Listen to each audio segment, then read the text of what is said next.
स्वागत है दोस्तों हमारी एक और नई वीडियो में। और इस वीडियो में जैसा कि आप देख ही रहे हैं, मई महीने के टॉप 70 इम्पोर्टेंट क्वेश्चनों की वीडियो जो है वो मैं आपके लिए लेके आया हूँ। यानी कि अगर आप इस वीडियो को रिवीजन कर लेंगे तो आपको YouTube पर दूसरी कोई वीडियो देखने की जरूरत नहीं पड़ेगी related to Haryana current affair से।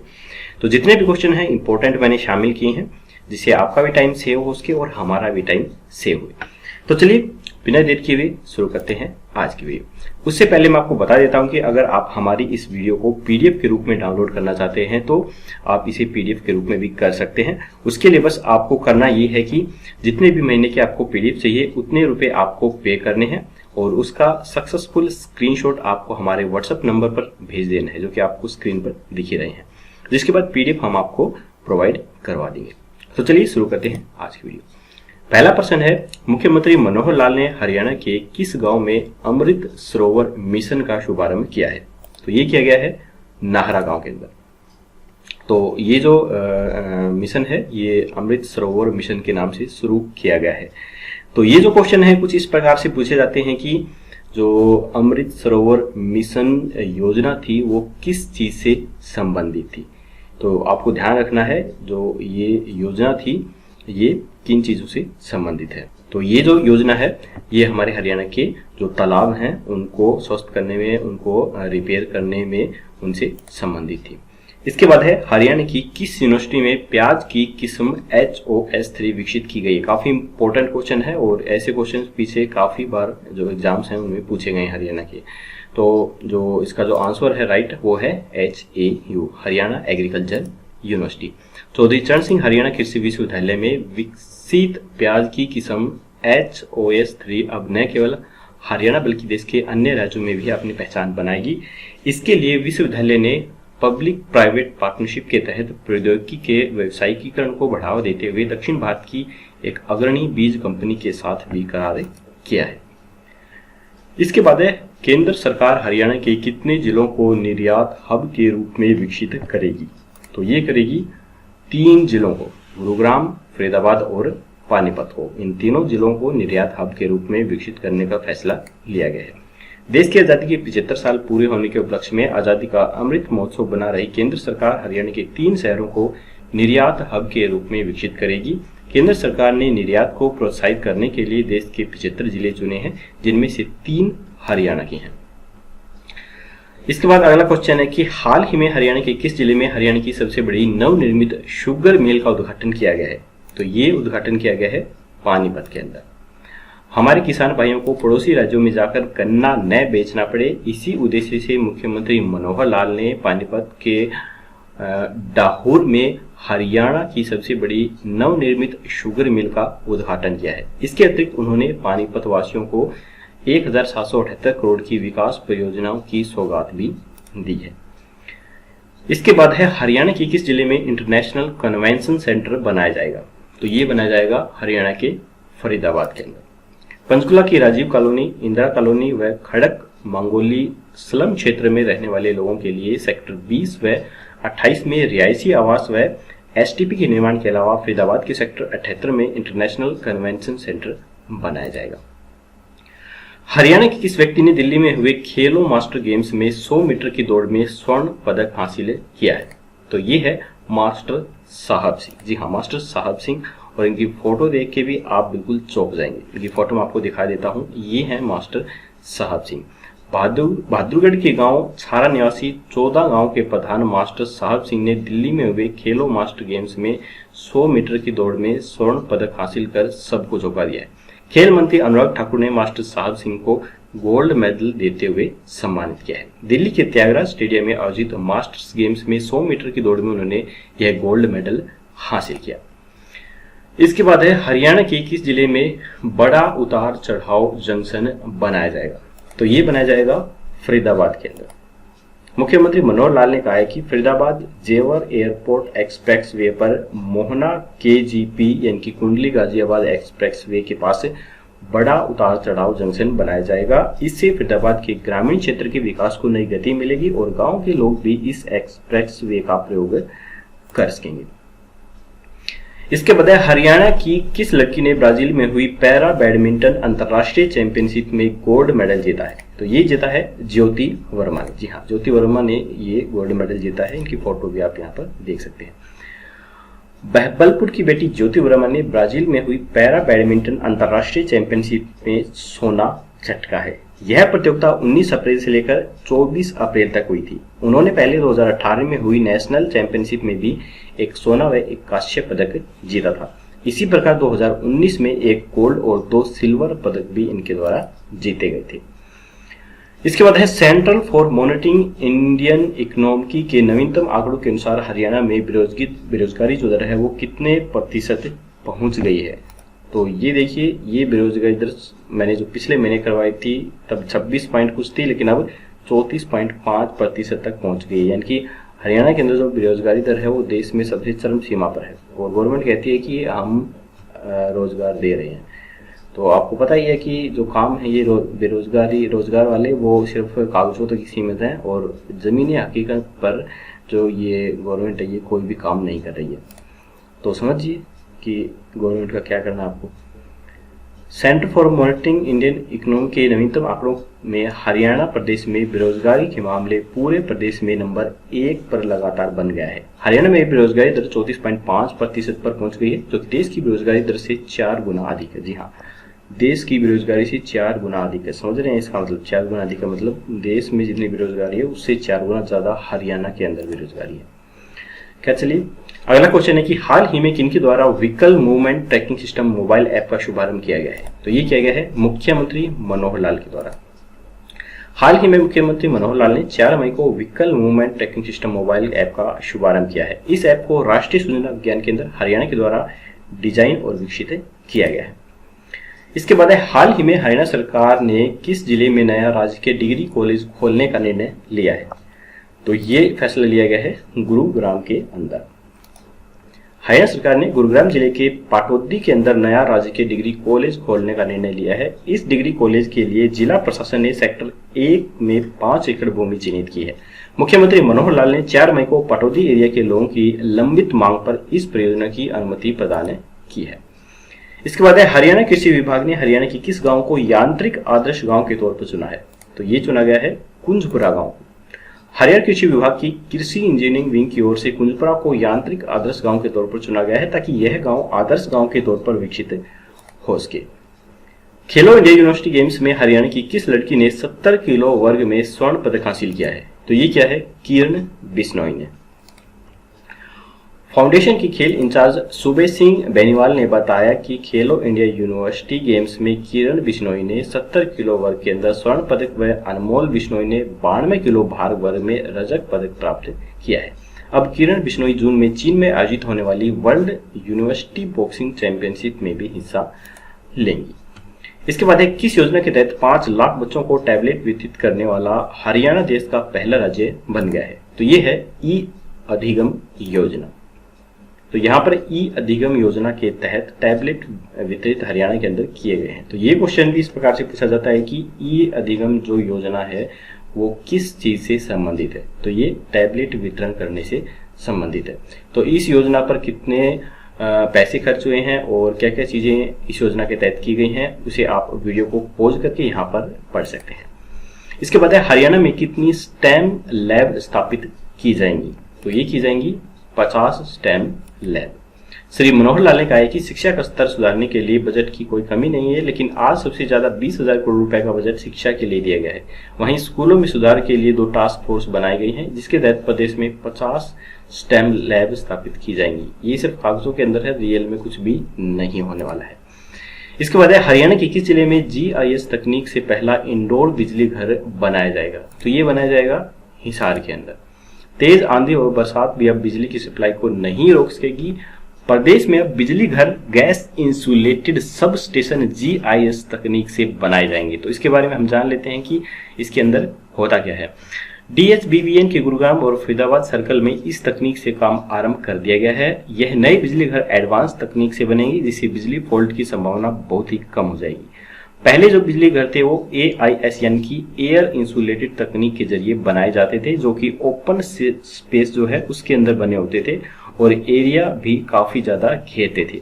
लेकिन अब जो नई टेक्नोलॉजी बनाई गई है वो GIS तकनीक से ये जो बिजली घर हैं ये बनाए जाएंगे और ये इंडोर होंगे, क्योंकि अब तक जो बिजली घर हैं वो आउटडोर होते हैं जिससे फॉल्ट की संभावना है वो ज़्यादा रहती है। लेकिन अब जो बिजली घर बनाए जाएंगे वो GIS तकनीक के द्वारा इंडोर बनाए जाएंगे, तो कभी भी बारिश या आंधी होगी तो जो बिजली फॉल्ट है वो बहुत ही कम देखने को मिलेगा, ना के बराबर ही आपको बिजली फॉल्ट देखने को मिलेगा। तो चलिए इसके बाद अगला जो क्वेश्चन है वो है किस शहर को देश की स्लम फ्री सिटी के रूप में विकसित किया जाएगा। तो ये किया जाएगा चंडीगढ़ को स्लम फ्री सिटी के रूप में विकसित करने की पहल शुरू कर दी गई है। चंडीगढ़ शहर के चारों हिस्सों के अंदर बसी झुग्गी झोपड़ियां इसके मूल अस्तित्व को नुकसान पहुंचा रही हैं। इसके मॉडर्न आर्किटेक्चर स्वरूप के लिए यह एक धब्बे की तरह लग रही है।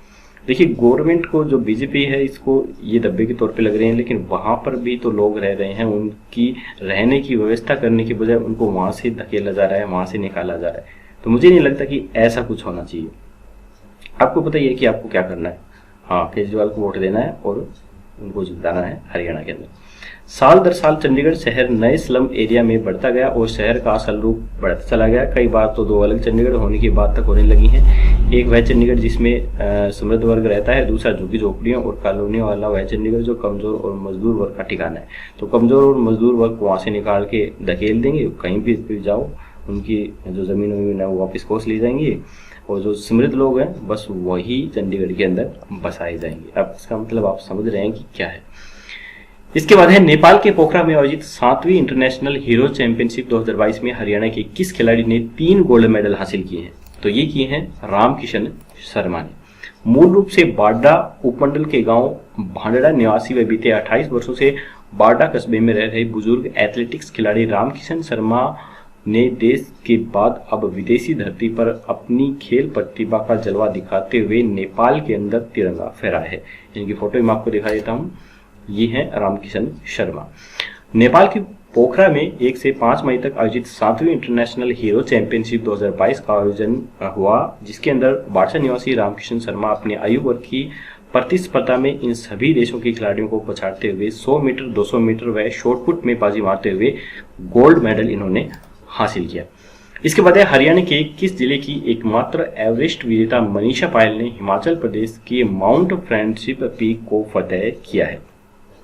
तो ये फतेह किया है फतेहाबाद की रहने वाली मनीषा पायल ने।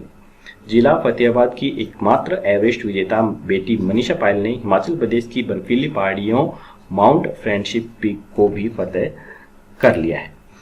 इसके बाद हरियाणा राज्य को किसके निर्माण के रूप में हब बनाया जाएगा। तो ये बनाया जाएगा एरोस्पेस व डिफेंस उपकरण के निर्माण के रूप में हब बनाने की कोशिश की जा रही है। हरियाणा सरकार ने एरोस्पेस और डिफेंस प्रोटेक्शन पॉलिसी को मंजूरी प्रदान कर दी है। इस नीति का उद्देश्य अगले 5 साल में कम से कम $1 लाख अमेरिकी का निवेश आकर्षित करना तथा लगभग 25,000 लोगों के लिए रोजगार के अवसर सृजित करना है। बेरोजगारी बढ़ रही है, यहाँ पर पता नहीं कितनी बार रोजगार के अवसर सृजित करने की बात कही जाती है, लेकिन वो सिर्फ डॉक्यूमेंट्स तक ही सीमित होकर रहते हैं या फिर न्यूज बनते हैं बस, और कुछ नहीं बनता है। हरियाणा के मुख्यमंत्री मनोहर लाल ने कहा है कि भारत विश्व में तीसरा सबसे बड़ा सशस्त्र बल है और रक्षा बैंक के मामले में तीसरा सबसे बड़ा देश है। आप क्या कर रहे हैं? भारत तो चल कुछ भी हो, एक मुख्यमंत्री का काम होता है अपने स्टेट को ठीक करना, वो तो किया नहीं जा रहा है बस, और फैफे मारने लग रहे हैं बेफालतू की। खैर चलिए अगला जो क्वेश्चन है वो है हाल ही में किन्होंने अटल कैंसर केयर केंद्र का उद्घाटन किया है। तो ये किया गया है JP नड्डा के द्वारा। राष्ट्रीय अध्यक्ष JP नड्डा ने 9 मई को अंबाला के नागरिक अस्पताल में 73 करोड़ रुपए की लागत से बने अटल कैंसर केयर जो केंद्र है उसका उद्घाटन किया है। उनके साथ हरियाणा के मुख्यमंत्री मनोहर लाल व सांसद रतन लाल कटारिया भी शामिल हुए थे। इसके बाद हरियाणा के किस जिले में 25 एकड़ में देश का सबसे बड़ा हेली हब बनाया जाएगा। तो ये बनाया जाएगा गुरुग्राम के अंदर। हरियाणा सरकार गुरुग्राम के अंदर 25 एकड़ में देश का सबसे बड़ा हेली हब बनाने की तैयारी के अंदर है। इससे द्वारका एक्सप्रेस वे पर ये जो है ये द्वारका एक्सप्रेस वे है उस पर बनाना चाहती थी। इसके लिए केंद्र सरकार के पास प्रपोजल भी भेज दिया गया है। इससे नॉर्थ इंडिया में हेलीकॉप्टर की जो लोकल कनेक्टिविटी है वो काफी ज्यादा बेहतर हो जाएगी। इसके बाद गुरुग्राम की पहली महिला पुलिस आयुक्त कौन बनी है। तो ये बनी है कला रामचंद्र, जी हाँ, कला रामचंद्र। इसके बाद है हरियाणा के किस जिले में स्थित अरावली जैव विविधता पार्क को भारत का पहला अन्य प्रभावित क्षेत्र आधारित संरक्षण उपाय साइट घोषित किया गया है? तो ये किया गया है गुरुग्राम को, जी हाँ, गुरुग्राम को। इसके बाद है देश की पहली डिजिटल रेरा कोर्ट हरियाणा के किस जिले में बनाई जाएगी? तो ये बनाई जाएगी, काफी इंपॉर्टेंट क्वेश्चन है, ये बनाई जाएगी गुरुग्राम के अंदर। गुरुग्राम के अंदर देश की पहली डिजिटली रेरा कोर्ट बनाई जाएगी। इसके बाद है हरियाणा के मुख्यमंत्री ने गुरुग्राम किसके द्वारा लिखित modern India for civil services and other competitive examination नामक पुस्तक का विमोचन किया है? यानी गुरुग्राम के अंदर इसका विमोचन किया गया है। तो ये किया गया है पूनम दलाल दहिया, पूनम दलाल दहिया के द्वारा जो लिखित पुस्तक है उसका विमोचन किया है। इसके बाद हाल ही में केंद्रीय मंत्री नितिन गडकरी ने हरियाणा के किस जिले में मदर एंड चाइल्ड विंग का उद्घाटन किया है? तो ये किया गया है फरीदाबाद के अंदर। केंद्रीय मंत्री नितिन गडकरी ने फरीदाबाद के Sarvodaya hospital and research centre के अंदर मदर एंड चाइल्ड विंग का उद्घाटन किया है। आप फोटो में भी इन्हें देख सकते हैं। इसके बाद हरियाणा के किस गांव में प्रदेश का दूसरा बायोगैस प्लांट लगाया जा रहा है? तो ये लगाया जा रहा है सुल्लर गांव के अंदर। इसके बाद हरियाणा के किस जिले में हर सप्ताह एक स्पेशल पार्सल ट्रेन बांग्लादेश जाएगी? तो ये जाएगी अंबाला से। वैसे हमारे महेंद्रगढ़ से भी जाती है एक जो ये बांग्लादेश है उसी की तरफ, तो शायद वही ट्रेन होगी, अंबाला होते हुए जाती होगी वो। इसके बाद हरियाणा के किस जिले में आर्यभट्ट विज्ञान केंद्र बनाया जाएगा? तो ये बनाया जाएगा अंबाला के अंदर। अंबाला के अंदर आर्यभट्ट विज्ञान केंद्र जल्दी ही बनाया जाएगा। इसके बाद हरियाणा के किस जिले में इंडियन ऑयल के दूसरे अति आधुनिक अनुसंधान और विकास केंद्र की आधारशिला रखी गई है? तो ये रखी गई है फरीदाबाद के अंदर। इसके बाद हाल ही में हरियाणा के किस जिले में प्रदेश का पहला वाहन कबाड़ केंद्र खोला गया है? तो पहला वाहन कबाड़ केंद्र खोला गया है नूह के अंदर। केंद्रीय सड़क परिवहन व हाईवेज मंत्री नितिन गडकरी ने कहा है कि केंद्र सरकार के द्वारा लाई गई वाहन कबाड़ नीति से प्रदूषण में कमी आएगी व ऑटोमोबाइल क्षेत्र में कम लागत के साथ उत्पादन की क्षमता भी बढ़ेगी। नितिन गडकरी ने 10 मई को नूह जिला के फतेहपुर गांव में प्रदेश के पहले registered vehicle scrapping facility centre का उद्घाटन किया।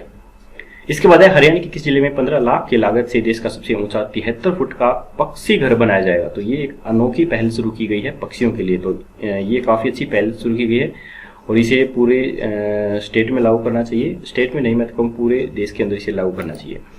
महेंद्रगढ़ के अंदर ये जो योजना है ये लागू की गई है। हरियाणा के महेंद्रगढ़ के गांव पाली के बाबा जयराम दास धाम पर मंदिर कमेटी के द्वारा ग्रामीणों के सहयोग से 15 लाख रुपए की लागत से महज 38 दिनों में 8 मंजिला देश का सबसे ऊंचा पक्षी घर बनकर तैयार किया गया है। इसकी फोटो मैं आपको दिखा देता हूँ। ये है ये पक्षी घर। तो पक्षियों के रहने के लिए बनाया गया है ताकि जो पक्षी हैं वो घर के अंदर ना आए और यहाँ पर आसानी से वो रह सकें। इस धाम में बने इस पक्षी घर में 3000 पक्षी अपना परिवार बसा सकते हैं। बाबा जयराम दास मंदिर कमेटी द्वारा 2 वर्षों में जिले में ऐसे 25 पक्षी घर बनाने का लक्ष्य भी रखा गया है। पक्षियों की सुरक्षा को ध्यान में रखते हुए इसका ढांचा भूमि है उसे 13 फुट अंदर से शुरू किया गया है ताकि जो कभी तेज आंधी वांधी आए तो ये गिरे ना। और प्रथम जो मंजिल है वो 14 फुट की ऊंचाई पर रखी गई है ताकि जो भी बिल्ली वगैरह जो जानवर होते हैं वो इसके ऊपर चढ़ के पक्षियों को ना खाएं। इसमें चढ़ने के लिए कोई सीढ़ी का प्रयोग भी नहीं किया गया है जिससे बिल्ली और अन्य छोटे जानवर हैं वो पक्षियों पर हमला ना करें और वो सुरक्षित रहें। हरियाणा के कैथल शहर से किस शहर तक एक्सप्रेसवे बनाया जा रहा है? तो हरियाणा के कैथल से जो एक्सप्रेसवे है वो नारनौल तक बनाया जा रहा है। हरियाणा कैथल से नारनौल तक एक्सप्रेसवे बनाया जा रहा है। इसके बाद हरियाणा के किस विश्वविद्यालय को रेड क्रॉस अवार्ड से सम्मानित किया गया है? तो ये सम्मानित किया गया है हरियाणा केंद्रीय विश्वविद्यालय जो महेंद्रगढ़ के अंदर ही है, इसको सम्मानित किया गया है। किस हरियाणवी को जल प्रहरी सम्मान 2022 से सम्मानित किया गया है? तो ये किया गया है अभिमन्यु दहिया को। अभिमन्यु दहिया को जल प्रहरी सम्मान 2022 से सम्मानित किया गया है। इसके बाद हरियाणा का दूसरा IIM किस जिले में बनाया जा रहा है? तो ये बनाया जा रहा है गुरुग्राम के अंदर। हरियाणा का दूसरा IIM गुरुग्राम के अंदर बनाया जा रहा है। और जो पहला IIM है वो रोहतक है। रोहतक के बाद दूसरा जो IIM है ये गुरुग्राम के अंदर बनेगा। यह गुरुग्राम के सेक्टर 43 के पास अस्पताल के पास बनाया जाना है। इसके बाद हरियाणा के किस बेटे को शौर्य चक्र अवार्ड से सम्मानित किया गया है? तो ये किया गया है कैप्टन परमिंदर आंतेल को। सोनीपत के लाल गांव पलडा के परमिंदर आंतिल को गत दिवस राष्ट्रपति भवन में राष्ट्रपति रामनाथ कोविंद ने शौर्य चक्र से सम्मानित किया है। चुनौतीपूर्ण परिस्थितियों में अपने पायलटिंग कौशल से राष्ट्रीय संपत्ति की सुरक्षा व जान माल की क्षति होने से बचाने के लिए परमिंदर अंतिल को यह सम्मान दिया गया है। इसके बाद हरियाणा राज्य का पहला टेट्रा पैक संयंत्र किस जिले में स्थापित किया जाएगा? तो ये किया जाएगा रोहतक के अंदर। हरियाणा के सहकारिता मंत्री डॉक्टर बनवारी लाल ने कहा है कि तरल दूध, फलों के रस और किण्वित दूध उत्पादकों की पैकिंग के लिए हरियाणा राज्य का पहला टेट्रा पैक संयंत्र रोहतक के अंदर 125 करोड़ रुपए की लागत से स्थापित करेगी। इस प्लांट की स्थापना के बाद लिक्विड उत्पादों को लंबे समय तक भंडार कर सुरक्षित भी रखा जा सकेगा। रोहतक वीटा प्लांट की वर्तमान में उत्पादक क्षमता 4.5 लाख रुपए लीटर प्रतिदिन होगी। इसके बाद हरियाणा के किस जिले में दृष्टिहीन बच्चों के लिए 100 सीटों वाले महाविद्यालय तैयार किया जाएगा? तो ये किया जाएगा रोहतक के अंदर। दृष्टिहीन बच्चों की जिंदगी आसान करने की शहर में अनूठी पहल शुरू हुई है। गोकर्ण स्थित श्री प्राचीन शिव मंदिर परिसर में 12,000 वर्ग फीट एरिया में 100 सीटों वाले महाविद्यालय 6 महीने में बनकर तैयार हो जाएगा। यहाँ देश भर से आने वाले अंध बच्चों को पढ़ाई के साथ ही हॉस्टल की भी निःशुल्क सुविधा मिलेगी। इसके बाद हरियाणा के किस जिले को केंद्रीय व्यापार जिले के रूप में विकसित किया जाएगा? तो ये किया जाएगा गुरुग्राम को। इसके बाद हाल ही में मुख्यमंत्री मनोहर लाल ने किसके जीवन पर आधारित रेहड़ी पर एवरेस्ट पुस्तक का विमोचन किया है? तो ये है रामलाल के द्वारा आयोजित पुस्तक। मुख्यमंत्री मनोहर लाल ने चंडीगढ़ में हरियाणा पुलिस विभाग के सब इंस्पेक्टर श्री रामलाल के संघर्षपूर्ण जीवन पर आधारित डॉक्टर सुरेंद्र जैन द्वारा लिखित रेहड़ी पर एवरेस्ट पुस्तक का विमोचन किया है। इसके बाद स्वामी विवेकानंद युवा लेखक सम्मान 2021 के लिए किसे चुना गया है? तो ये चुना गया है श्रुति राविश को। स्वामी विवेकानंद युवा लेखक सम्मान, जिसकी सम्मानित जो राशि हो 1 लाख रुपए होती है, इसके लिए श्रुति राविश को चुना गया है, जो कि सोनीपत से संबंध रखती हैं। खेलो इंडिया यूथ गेम्स 2021 में फुटबॉल और आर्चरी की मेजबानी कौन सी यूनिवर्सिटी करेगी? तो इसकी जो मेजबानी है वो पंजाब यूनिवर्सिटी करेगी। खेलो इंडिया यूथ गेम्स 2021 में फुटबॉल और आर्चरी की मेजबानी पंजाब यूनिवर्सिटी चंडीगढ़ करेगी। खेलो इंडिया यूनिवर्सिटी गेम्स का आयोजन 4 से 13 जून तक होगा। खेलो इंडिया यूथ गेम्स 2021 में ज्यादातर मामले पंचकुला के ताऊ देवीलाल स्टेडियम में आयोजित होंगे। खेलो इंडिया यूथ गेम्स का आयोजन 5 से 14 मई तक पंचकुला के अंदर होगा। इस महामुकाबले में 25 खेलों में 8,500 के करीब खिलाड़ी हिस्सा लेंगे। खेलो इंडिया का प्रसारण जो है वो खेलो इंडिया जो है इसका प्रसारण जो है वो स्टार स्पोर्ट्स चैनल है उस पर किया जाएगा।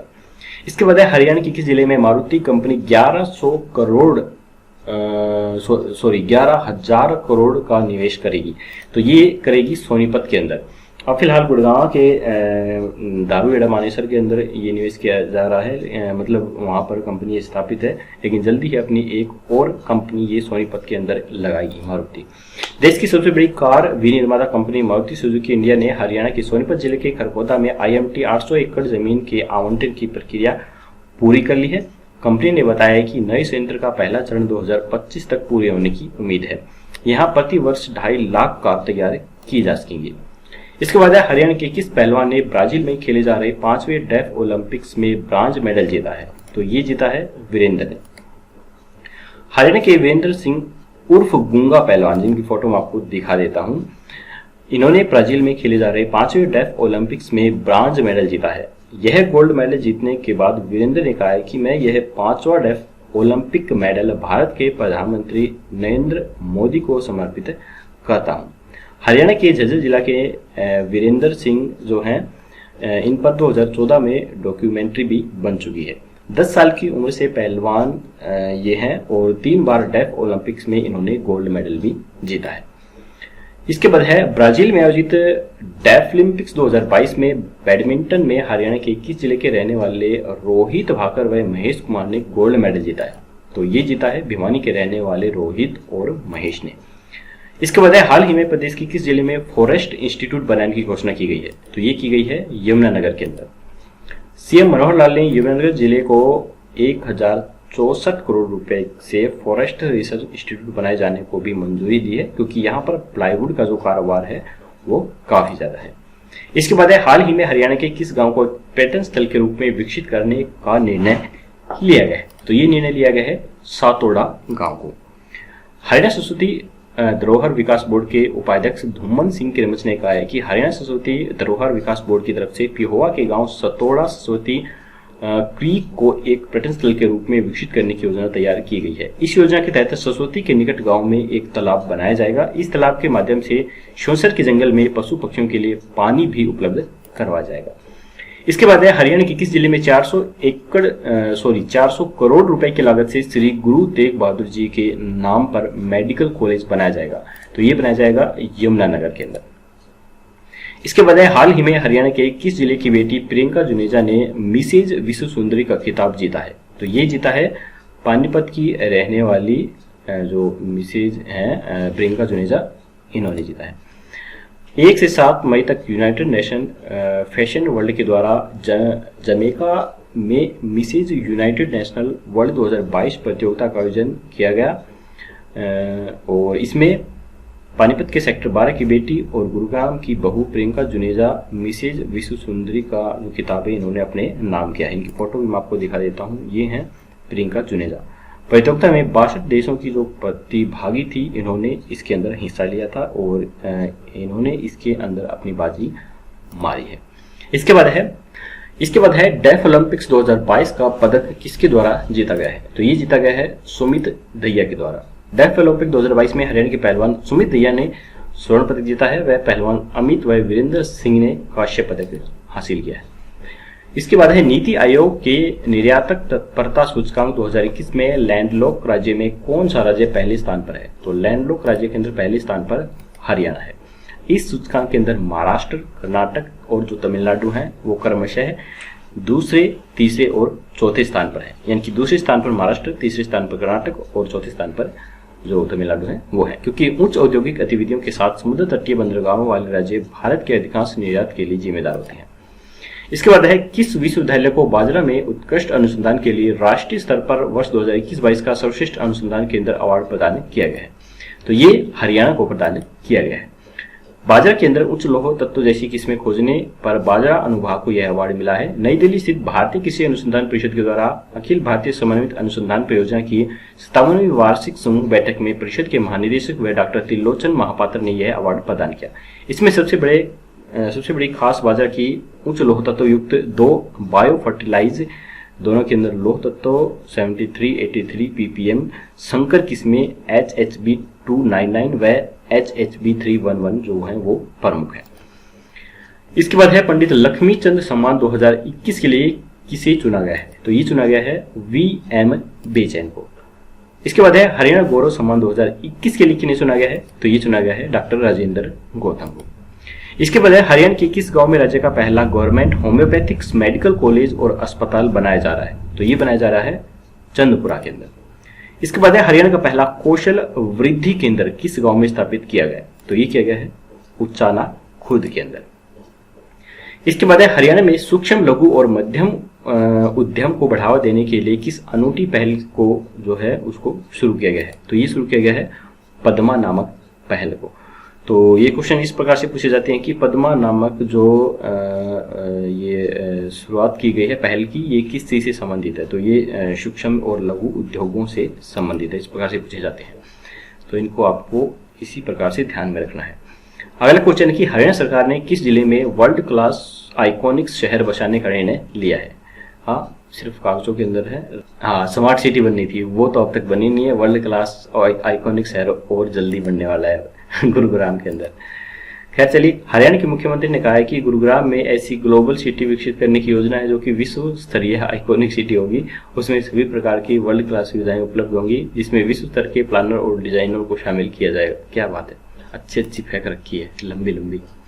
हाल ही में हरियाणा के किस जिले में बुक बैंक खोला गया है। तो ये खोला गया है अंबाला के अंदर। अनाथ व जरूरतमंद बच्चों की पढ़ाई में अब महंगी किताबें आड़ी नहीं आएंगी। अंबाला के बटरफ्लाई सोशल संगठन ने एक पहल करते हुए इस बुक बैंक को खोला है। रामबाग रोड स्थित राजकीय वरिष्ठ माध्यमिक विद्यालय अंबाला कैंट में खुले इस बुक बैंक का शुभारंभ DEO सुरेश कुमार के द्वारा किया गया। इस बुक बैंक की खास बात यह है कि कक्षा 9वीं से 12वीं तक के अनाथ, फादरलेस और जरूरतमंद बच्चों को यह किताबें निःशुल्क उपलब्ध करवाई जाएंगी। इसके बाद हरियाणा का कौन सा जिला राज्य स्तरीय योग ओलंपियाड की मेजबानी करेगा। तो ये करेगा कुरुक्षेत्र जिला। धर्मनगरी राज्य स्तरीय योग ओलंपियाड की मेजबानी करने जा रहा है। ऐसे में गीता का संदेश देने वाली धर्मनगरी अब अपनी पवित्र धरा पर योग का संदेश भी देगी। इसके बजाय हरियाणा के 21 जिले में उत्तर भारत में सबसे बड़े इंटीग्रेटेड लॉजिस्टिक हब के रूप में integrated multi modal logistics hub विकसित किया जाएगा। तो ये किया जाएगा महेंद्रगढ़ के अंदर। 1506 किलोमीटर लंबा यह western dedicated freight corridor Uttar Pradesh, Haryana, Rajasthan, Gujarat और महाराष्ट्र राज्यों से होकर गुजरेगा, जिसमें 177 किलोमीटर स्ट्रेच हरियाणा में जो है वो बनाया जाएगा। इसी प्रकार 1875 किलोमीटर लंबा eastern dedicated freight corridor Punjab, Haryana, Uttar Pradesh, Bihar, Jharkhand और पश्चिम बंगाल राज्यों से होकर गुजरेगा, जिसमें 72 किलोमीटर स्ट्रेच है वो हरियाणा के अंदर बनाया जाएगा। इसके बजाय हरियाणा का कौन सा स्वास्थ्य केंद्र देश का पहला रीसर्टिफिकेशन प्राप्त करने वाला स्वास्थ्य केंद्र बन गया है? तो ये बन गया है कृष्णानगर गामड़ी। राज्य की कायाकल्प प्रतियोगिता में भी कृष्णानगर गामड़ी के प्राथमिक स्वास्थ्य केंद्र ने 4 बार में से 3 बार प्रथम स्थान हासिल किया है। इसके बाद हरियाणा के किस क्षेत्र में देश का सबसे बड़ा सफारी पार्क बनाया जाएगा? तो ये बनाया जाएगा अरावली क्षेत्र के अंदर। इसके लिए गुरुग्राम के 10 और नूह के 7 गांव की जमीन को शामिल किया गया है। इसके बाद है बिना ऑक्सीजन स्पोर्ट माउंट एवरेस्ट पर चढ़ने वाली देश की पहली महिला कौन बनी है? तो ये बनी है अस्मिता, जो कि माउंट एवरेस्ट पर बिना ऑक्सीजन के चढ़ी है। अस्मिता ने 8,848 मीटर ऊंची माउंट एवरेस्ट की चढ़ाई को 8,748.86 मीटर तक पूरा किया, लेकिन जब माउंट एवरेस्ट की चोटी 100 मीटर दूर रह गई तो अस्मिता को दिखना बंद हो गया था और मजबूरी में उन्हें वापस लौटना पड़ा। लेकिन इन्होंने दावा किया है कि जल्द ही दोबारा से चढ़ाई करेंगी और पूरी एवरेस्ट की चोटी तक ये बिना ऑक्सीजन के ही जो है जाएंगे। इसके बाद है भारत में यात्री वाहनों और मोटरसाइकिलों का सबसे बड़ा उत्पादक राज्य कौन सा है? तो ये है हरियाणा। हरियाणा भारत के अंदर जो यात्री वाहन और जो मोटरसाइकिल हैं उनका सबसे ज़्यादा उत्पादक करता है, क्योंकि हरियाणा के दारूहेड़ा और मानेसर के अंदर इनकी जो फैक्ट्रियां हैं वो लगाई गई हैं। एक तो मारुति सुजुकी की है और हीरो होंडा बाइक की है। इनकी फैक्ट्री काफ़ी बड़ी यहाँ पर लगाई गई है। तो पूरी ऑल इंडिया के अंदर जो सप्लाई होती है वो हरियाणा के इन्हीं जिलों से होती है। तो पूरे हरियाणा यानी कि पूरे देश का जो यहाँ पे उत्पादन किया जा रहा है वो काफ़ी बढ़िया तरीके से यहाँ पर उत्पादन हो रहा है। इसके बाद है हरियाणा के किस जिले में प्रदेश का पहला 5 मंजिला आधुनिक टीबी अस्पताल बनाया जा रहा है? तो ये बनाया जा रहा है अंबाला के अंदर। इसके बाद है हरियाणा में कहां पर फिल्म सिटी बनाई जा रही है? तो इसके बारे में मैंने आपको पहले भी बताया था। जो हरियाणा में फिल्म सिटी है वो कहां पर बनाई जा रही है, तो करंट अफेयर में ही डाला था ये क्वेश्चन, तो अब दोबारा से आ गए हैं। तो ज़्यादातर स्टूडेंट्स को पता होगा और जिन्हें याद नहीं है उन्हें बता दूं कि ये फिल्म सिटी पंचकुला के अंदर बनाई जाएगी। और ये फिल्म सिटी बनाने का ऐलान तब किया गया है जब इससे पहले जो यूपी है, यूपी के मुख्यमंत्री कौन है? योगी आदित्यनाथ। तो योगी आदित्यनाथ ने घोषणा की थी कि यूपी के अंदर जल्दी ही फिल्म सिटी बनाई जाएगी। उसी तर्ज पर फिर उसके बाद हरियाणा ने उनको कॉपी किया था और पंचकुला को फिल्म सिटी के रूप में विकसित करने की घोषणा की थी। बनाई जाएगी नहीं बनाई जाएगी उसका नहीं पता, लेकिन घोषणा तो हो जाती है। खैर चलिए, इसके बाद है हरियाणा सरकार ने किसे हरियाणा अक्षय ऊर्जा विकास एजेंसी का अध्यक्ष नियुक्त किया है? तो ये किया गया है स्वतंत्र कुमार सिंघल को। इसके बाद है हमारी इस वीडियो का लास्ट क्वेश्चन। पारडा उपमंडल के गांव डूडीवाला किशनपुरा निवासी का इसरो में साइंटिस्ट के तौर पर सिलेक्शन हुआ है। तो ये सिलेक्शन हुआ है अमित शर्मा का इसमें सिलेक्शन हुआ है। बाढ़ा उपमंडल के गांव डूडीवाल किशनपुरा निवासी अमित शर्मा का इसरो में साइंटिस्ट के तौर पर सिलेक्शन हुआ है। इनकी फोटो आपको दिखा देता हूँ। ये है अमित शर्मा, इनका इसरो के अंदर सिलेक्शन हुआ है, जिसकी फुल फॉर्म होती है, यानी कि इसरो जो है उसकी फुल फॉर्म है Indian space research organisation. Amit Sharma बाढ़ा क्षेत्र में पहले ऐसे छात्र हैं जिसने इसरो में इतने बड़े पद पर कामयाबी हासिल की है। अमित के पिता सज्जन सिंह एक साधारण किसान है और अमित ने ग्रामीण परिवेश में रहकर ही अपनी कड़ी मेहनत से उन ऊंचाइयों को छूकर दिखाया है जो गांव के विद्यार्थियों के लिए सपने से भी परे होते हैं। तो ये तो रियल में एक सच बात है कि अगर आप मेहनत करते हैं तो आपको अपनी जो कामयाबी है वो जरूर मिलती है। तो आपको भी इसे देखकर प्रेरित होना चाहिए और कड़ी मेहनत करनी चाहिए। तो आज की वीडियो हमारी यहीं पर खत्म होती है। अगर वीडियो पसंद आई तो लाइक जरूर कीजिएगा और कंटिन्यू हरियाणा करंट अफेयर अगर आप आगे भी प्राप्त करते रहना चाहते हैं तो चैनल को सब्सक्राइब जरूर कीजिए ताकि आने वाली सभी लेटेस्ट वीडियो आपको मिल सकें सबसे पहले। तो चलिए अगले महीने यानी कि इस महीने के लास्ट में जून की करंट अफेयर भी आपको टाइम टू टाइम 31 जून या फिर 1 जुलाई को मिल जाएगी।